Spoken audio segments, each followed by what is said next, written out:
پاکستان کے جو امریکہ میں سفیر تھے اسد مجید، ان سے بھی ملاقات ہوئی، پھر معاملات شروع ہوئے، تحریک عدم اعتماد آئی، اور پھر عمران خان جب رشیا میں کے دورے پر تھے تو وہاں پر یوکرین اور رشیا کی وار شروع ہوئی، اور اس کے بعد جیسے ہی عمران خان صاحب پاکستان واپس آتے ہیں تو عمران خان صاحب کو وزارت عظمیٰ سے بے دخل کر دیا جاتا ہے، تحریک انصاف کو حکومت سے ہٹا دیا جاتا ہے، اور پھر مولانا فضل الرحمان کا وہ بیان ابھی تک آن ریکارڈ موجود ہے جس میں وہ کہتے ہیں کہ آرمی چیف اس وقت کے اور جو ڈی جی آئی تھے انہوں نے کہا تھا کہ تحریک عدم اعتماد لائیں، تو پھر تحریک عدم اعتماد لائی گئی۔ تو ان ڈاٹس کو کنیکٹ کریں تو سمپل بات ادھر جاتی ہے۔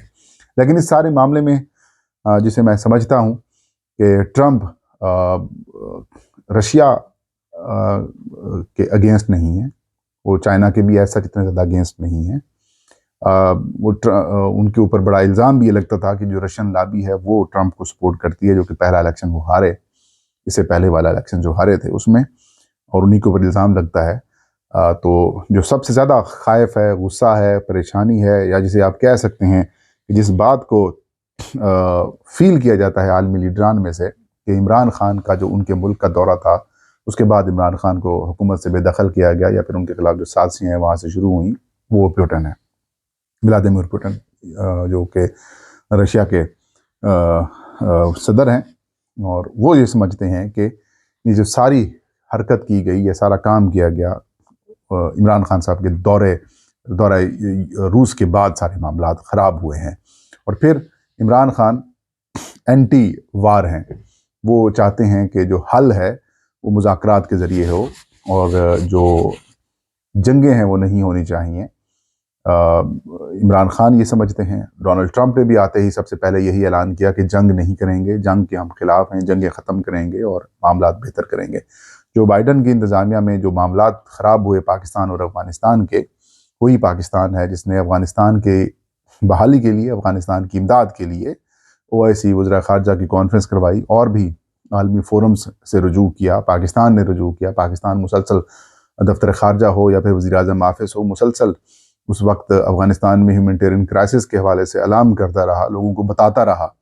وزیر اعظم عمران خان جو تھے وہ مسلسل اپنی ڈیمانڈ کرتے رہے کہ جو عالمی مالیاتی ادارے ہیں یا پھر جو ممالک ہیں وہ افغانستان کی رقوم دے تاکہ وہاں پر ہیومینٹیرین کرائسس پیدا نہ ہو سکے، ایک لینڈ لاک کنٹری ہے۔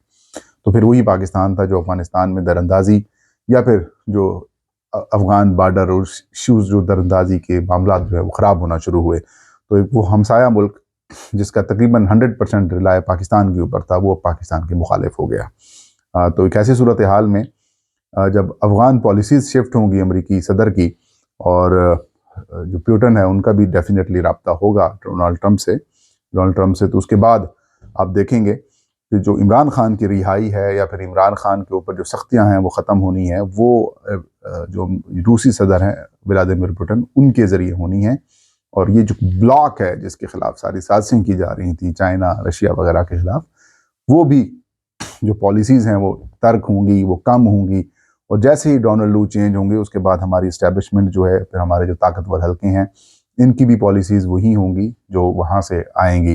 یہ ایک بدقسمتی سے یہ ایک حقیقت ہے، لیکن عمران خان چاہتے ہیں، عمران خان سمجھتے ہیں کہ جو ڈونلڈ ٹرمپ ہیں وہ کم از کم جو بائیڈن کی طرح نہ ہوں بلکہ وہ نیوٹرل رہیں۔ انہوں نے کہا کہ جو ڈونلڈ ٹرمپ ہیں جو 47ویں امریکی صدر بنے ہیں، ان کی جیت جو ہے وہ پاکستان کے لیے خوش آئند ہے، اور انہوں نے امید ظاہر کی ہے کہ صدر ٹرمپ کم از کم نیوٹرل ہوں گے، جو بائیڈن کی طرح نہیں ہوں گے، جنہوں نے باجوہ کی طرح یا باجوہ کی طرف سے حسین حقانی کو استعمال کر کے جو میرے خلاف لابنگ کی گئی ہے اس پر انہوں نے یقین کیا، اور امید ہے کہ وہ ان کی جو پچھلی حکومت کی پالیسیز ہیں ان سے تھوڑا سا ڈیفر کریں گے، اور انہوں نے کہا کہ میری رہائی کا معاملہ امریکہ سے نہیں بلکہ پاکستان میں ہی مکمل ہوگا۔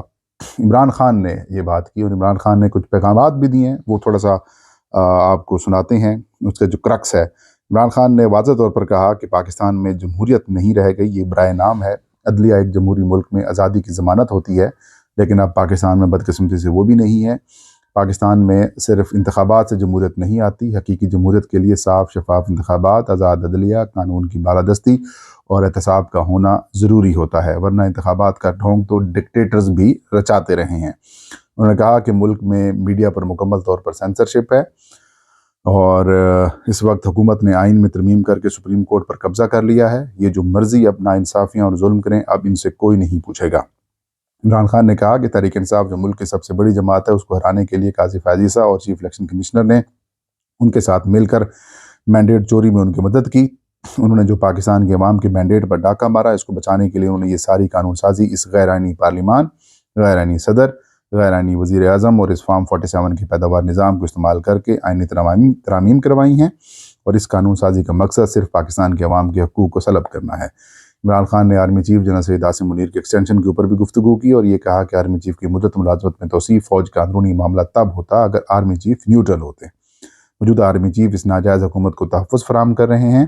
حکومت نے مینڈیٹ پر مارے گئے ڈاکے کو تحفظ دینے کے لیے آرمی چیف کی مدت ملازمت میں توسیع کی۔ اس پر پارلیمان میں قانونی بحث ہونی چاہیے تھی۔ یہ انتہائی اہم معاملہ تھا اور اس پر کوئی قانونی بحث کیے بغیر قانون سازی کر دی گئی۔ انہوں نے کہا، میں اپنی ساری جماعت بالخصوص قیادت کو یہ پیغام دیتا ہوں کہ احتجاجی تحریک کی تیاری کریں۔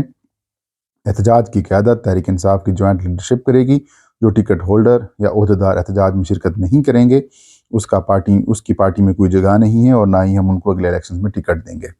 عمران خان نے کہا کہ میں قوم کو پیغام دیتا ہوں کہ اپنے حقوق اور آزادی کے لیے قربانی دینی پڑتی ہے۔ آپ سب کو حقیقی آزادی اور آزاد عدلیہ کے لیے کھڑا ہونا پڑے گا۔ ڈنڈے کے زور پر یہ حکومت نہیں چلائی جا سکتی۔ میں پچھلے 16 ماہ سے جیل میں ناحق قید ہوں۔ اگر ہم آج ان کے سامنے نہیں کھڑے ہوں گے تو پاکستان میں جمہوریت کا مکمل طور پر خاتمہ ہو جائے گا۔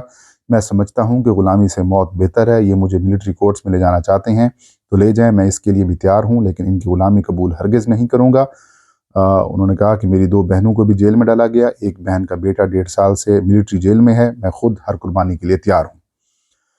اس کے علاوہ عمران خان نے کہا کہ میں اپنی 2 غلطیاں تسلیم کرتا ہوں کہ جنرل باجوہ کی ملازمت میں توسیع دینا میری سب سے بڑی غلطی تھی، اور کمزور اتحادی حکومت لینے کے بجائے مجھے دوبارہ انتخابات کروانے چاہیے تھے۔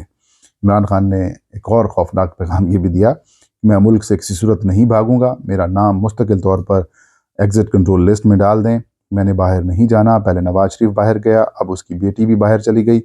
بیرون ملک علاج انتہائی مہنگا ہے، اور ان کا سارا ٹبر خاندان باہر بیٹھا ہوا ہے۔ ان کی جائیدادیں اور ان کے پیسے ملک سے باہر ہیں۔ اگر میں نے نواز شریف اور زرداری کی طرح چوری کی ہوتی تو ڈیل کر کے ملک سے بھاگ گیا ہوتا۔ تو یہ بڑا واضح 2 ٹوک عمران خان صاحب کا پیغام آیا ہے۔ انہوں نے یہ گفتگو کی ہے جیل میں، جو بدقسمتی سے ٹی وی چینلز، اخبارات کے اندر نشر شائع نہیں ہوتی۔